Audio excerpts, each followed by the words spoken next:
Mga kababayan, panoorin po natin ito pong speech po ni Senator Erwin Tulfo sa hearing po ng Senado. At magkomento po tayo dun sa mga sinasabi niya.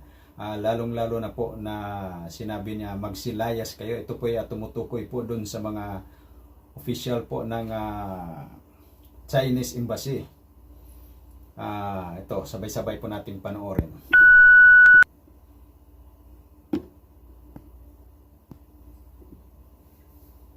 Mr. President, I rise today in defense of dignity, our national dignity. Spokesperson of the Chinese Embassy recently lectured Filipinos and worse, Philippine officials on the limits of freedom of speech. We are told that criticizing a foreign head of state is completely unacceptable. Well, let me say this then, Mr. President. If you do not like how democracy works in this country, then you are free to leave the Philippines. Get the out. Mr. President, kung hindi nila gusto kung paano gumagana ang demokrasya sa ating bansa, malinaw po ang sagot. Layas. This is our house. Layas Hindi sila ang boss natin at tayo ay mga tau-tauhan lang nila. To the Chinese embassy officials, you do not have the moral authority to lecture Filipinos about freedom of speech. Because freedom of speech does not exist in your country. It is not practiced. It is not protected. It is punished. So do not export censorship to a nation that fought, bled, and died to be free. And another recent statement coming from the Chinese government threatening our officials of, quote, paying the price for making provocations and confusing right from wrong, unquote, pertaining to our claims at the West Philippine Sea. What is truly unacceptable is a foreign government acting as if it can police Filipino speech, intimidate Filipino officials, or shame Filipino into silence. Mr. President, our government officials spoke only the truth. They defended our sovereignty. They spoke as public servants of a democratic republic. They are correct, and the Chinese government is wrong. Wala silang karapatan na punahin ang malayang pagpapahayag sa ating bansa. Dahil sa kanilang bansa, walang tunay na freedom of speech. Mga kritiko ikinukulong at misteryosong namamatay pa. Ang mga may kuwan din ako dito yung sabi niya na mga kritiko pinapakulong. Ay dito naman sa atin yung mga kritiko, di ba? Karamihan yung mga nagsasalita against sa pamumuno na di maganda, lalong-lalo na diyan sa mga massive corruption po diyan sa itong flood control. Di ba? Marami nang nakasuhan. Ilan na ba yung nakasuhan? Mukhang marami nang nakasuhan kasi nagsasalita sila, pinupuna yung mga hindi magandang ginagawa ng gobyerno. mahayag, pinapatahimik, opinyon, kinokontrol, tulad po nangyayari doon sa Hong Kong, kung ilang kritiko nila ay kinulong na. Let us be very clear, Mr. President. The West Philippine Sea is ours. Our officials have the right and the... Ayan naman dyan sa West Philippine Sea. Para sa akin rin, hindi rin maganda yung ginagawa ng mga Chinese. Yung sinasabing pambubuli sa ating mangingisda. Pero ang nakapagtaka lang dyan, bakit nung panahon ni Pangulong Duterte, hindi naman ganyan binubuli yung ating mangingisda. Malaya po silang nangingisda dyan sa West Philippine Sea. At ngayon lang yan, yung administrasyon ngayon ni Pangulong Bongbong Marcos, talagang sila po ay sinisita pag sila po ay nangisda dyan sa West Philippine Sea. So, ano ang dahilan? Ano ang dahilan o magkano ang dahilan? Aray nako. Duty to speak about aggression against our nation. And Filipinos, Mr. President, will not whisper in their own house just to avoid offending a foreign power, particularly China. No, no, no, Mr. President. We do not take lessons on democracy from a government that jails critics. We do not take lectures on free speech from a system that suppresses it. Our house, our terms, Mr. President. Respect is not demanded, it is earned, and it is mutual. If you want respect from Filipinos, then respect our Constitution. Respect our officials, respect our freedom of speech, and respect the simple truth that this is not your country. Mr. President, the Filipino people are not afraid. We are not silent, and we will not be bullied, politely or otherwise. Thank you, Mr. President. Maraming salamat. Maraming salamat at magandang hapon sa ating lahat. Alam mo, Mr. Senator, mukhang mas maganda pakinggan yung talumpati mo kung ito'y ginamit mo ang ating sariling wika. Marami pong makakaintindi. Kung ganyan in English mo, islang pa, marami sa amin ang hindi nakakaintindi. At ito para sa akin, ang komento ko po dyan, na masyado nyong parang hindi maganda pakinggan na pinapalayas nyo. Dapat tayo po ay nagdandahan kasi marami tayong mga kababayan na nandoon nagtatrabaho sa China, Macau, Hong Kong, Taiwan, mainland China. Paano kung sila rin doon ay palalayasin?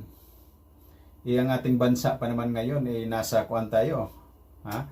Nasa, sabi nga nila, hindi magandang ating ekonomiya kasi karamihan ng mga pera na imbis na papunta dun sa mga proyekto napunta sa mga bulsa ng hindi lang iilan, napunta sa bulsa ng marami. Diba? So dapat dinandahan muna natin pagsabi na magsilayas kayo dito kasi yung ibang mga kababayan natin, yung mga amo nila ng mga Chinese, baka naman pag-initan sila, di ba? Paano kung mag-react o hindi magandang reaksyon nitong mga Chinese?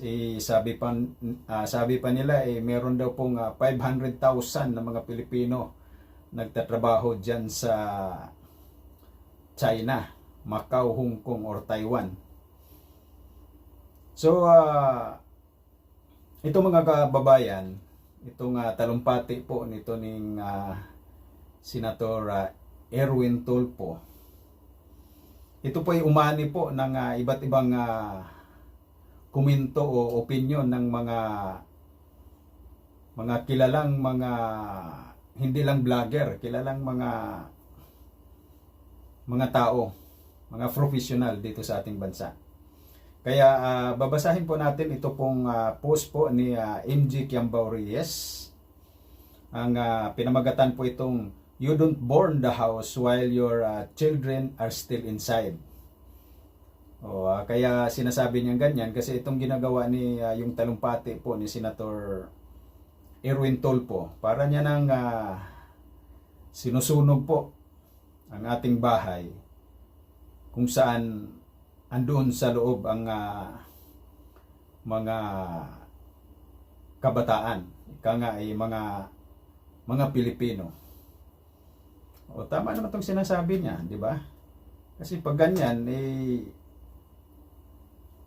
yung mga kababayan nga natin nasa China, marami silang ando doon. Paano kung pauwiin nga?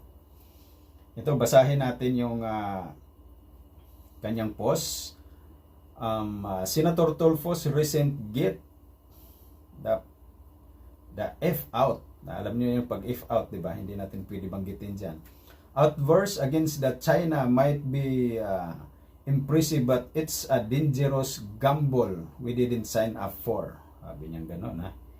Mahirap talaga pag English. No? Sure, our sovereignty is not for sale, and our dignity as a nation cannot be dictated by any foreign power. However, as we navigate these turbulent waters, we must distinguish between strategic firmness and economic recklessness.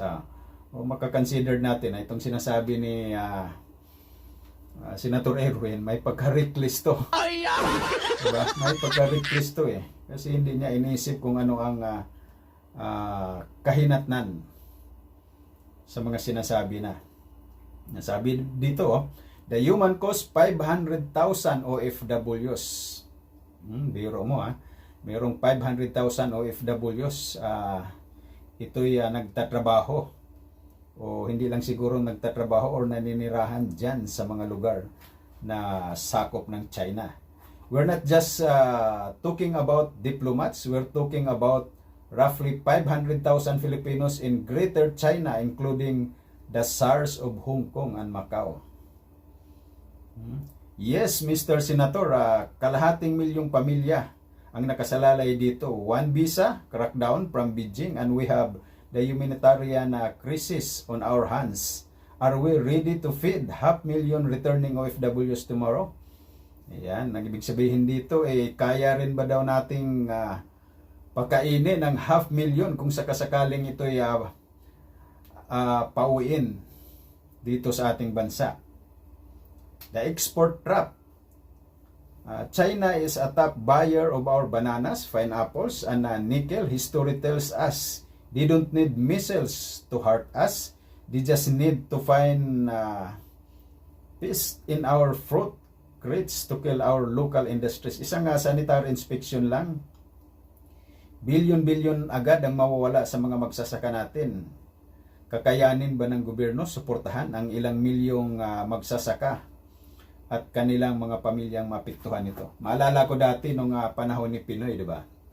Nagkaroon din ng sigalot itong China at itong bansa natin ng Pilipinas. Yung mga farmers natin doon lang nabuhayan nung si Pangulong Duterte na ang nagiging presidente, kasi ang China ay dito na sa atin umaangkat, dito nang bumibili ng mga produkto nating mga saging at saka mga pineapple. Pero pag ganito, lahat apektado. Hindi lang mga OFWs ang apektado pag nasiraan ng bait itong China na lantaran nating inaaway.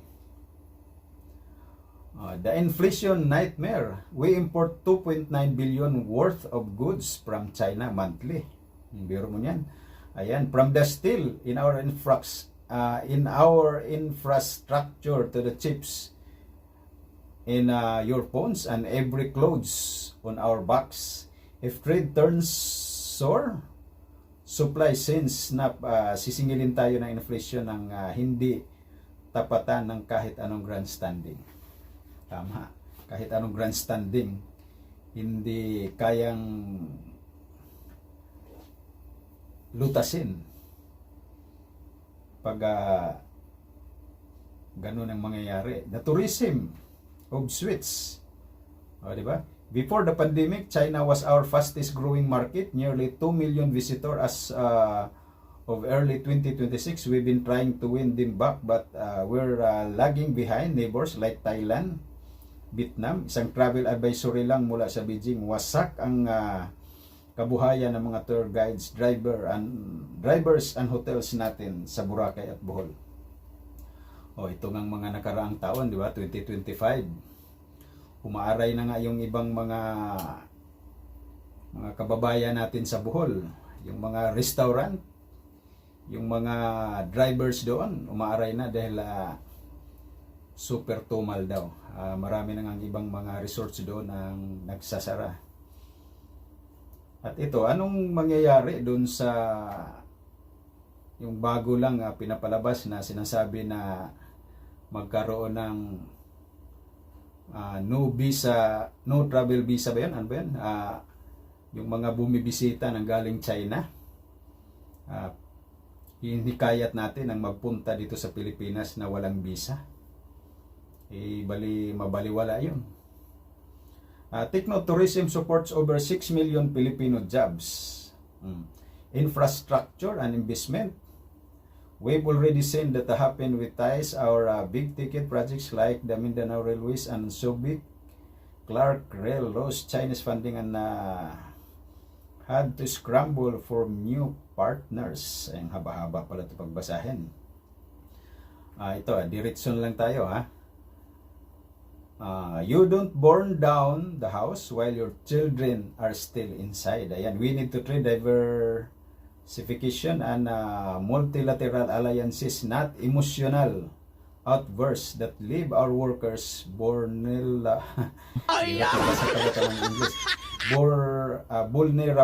and our economy gasping for air. Ayan, magbasa po tayo dito ng mga comments. Ito po ang very exciting yung mga comments dito ha. Ito. Itong mga comments matitindi ha. Basa tayo dito sa baba ng comments.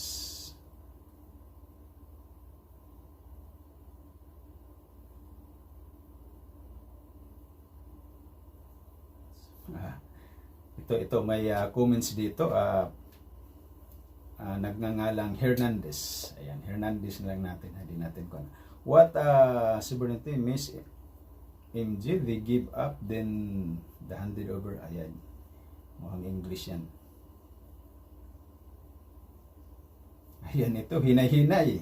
Sabi dito sa isang comments, sabi dito ng isang comments, nagngangalang bilyon. Ayan, hinay-hinay baka madali tayo ng sanksyon at trade embargo, dadami ang magbibilang ng pusti at tambay. Tama. Ayan, walang utak talaga mga Tulfo daw. Puro yabang lang at pasikat. Tingnan natin pag-risback ng China. Marami pang mga kuan pala dito. Mga comments.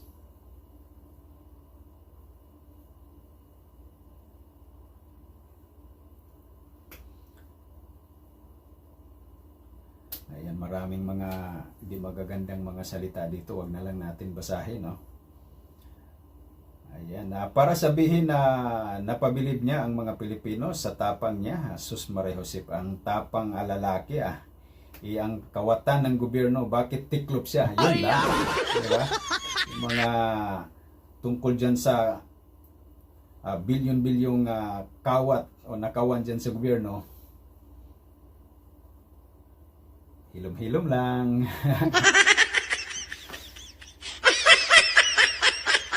Ayan, hanggang dito na lang po tayo guys. Maraming salamat po sa ating panonood. Pagpasensyahan nyo na po at medyo